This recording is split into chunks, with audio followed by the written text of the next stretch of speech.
ওপার বাংলার একসময়ের দর্শকপ্রিয় জুটি দেব শুভশ্রী। যদিও তাদের প্রেম ভেঙেছে বহু বছর হলো, দুজনেই এখন যে যার বাস্তবতার সঙ্গে মানিয়ে চলছেন। দেব এখনো বিয়ে না করলেও পরিচালক রাজ চক্রবর্তীকে বিয়ে করে শুভশ্রী এখন 2 সন্তানের মা।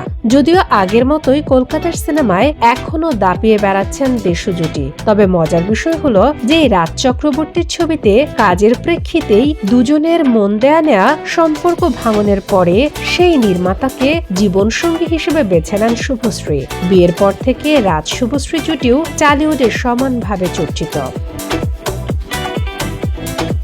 সম্প্রতি এক সাক্ষাৎকারে নিজের স্ত্রী 2 সন্তানের মা শুভশ্রীর অতীত নিয়ে মুখ খুলেছেন রাজ। সেই সাক্ষাৎকারে তিনি যা বলেছেন তা অনেককেই অবাক করেছে।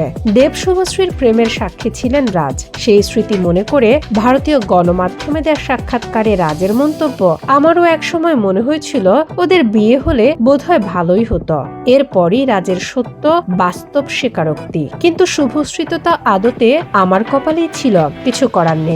আর আমি শুভশ্রীর কপালে ছিলাম, কিছু করার নেই। আমরা খুবই হ্যাপি। আর দেবের সঙ্গে যার বিয়ে হবে সেও খুব হ্যাপি থাকবে। দেব খুব ভালো ছেলে। রাজের এই মন্তব্য সামাজিক মাধ্যমে ব্যাপক আলোচনার জন্ম দিয়েছে, কেননা স্ত্রীর প্রাক্তন প্রেম নিয়ে এমন পরিণত জবাব বোধহয় খুব কম পুরুষই দিতে পারবে। উল্লেখ্য, দেব শুভশ্রী ধূমকেতুর বক্স অফিস সফলতার পর আবারও একসঙ্গে অভিনয়ের ঘোষণা দিয়েছেন।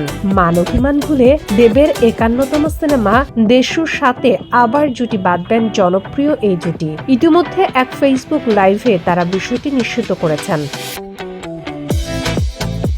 এদিকে রাজের এমন মন্তব্যের পর রাজ শুভশ্রী দম্পতিকেও প্রশংসায় ভাসাচ্ছেন নেটিজেনরা। ব্যবহারকারীরা বলছেন, রাজের এই মন্তব্য তার এবং শুভশ্রীর মধ্যাকার গভীর বিশ্বাসের প্রতিফলন। কেননা লুকোছাপা নয়, বরং স্ত্রীর অতীতকে সম্মান জানিয়েই রাজ বুঝিয়ে দিয়েছেন তাদের বর্তমান সম্পর্কের ভিত কতটা মজবুত। শুভশ্রীও বারবার জানিয়েছেন, রাজের মাঝেই তিনি তার কাঙ্ক্ষিত স্থিরতা খুঁজে পান। শামীমা আক্তার, বাংলা বাজার পত্রিকা, ডিজিটাল।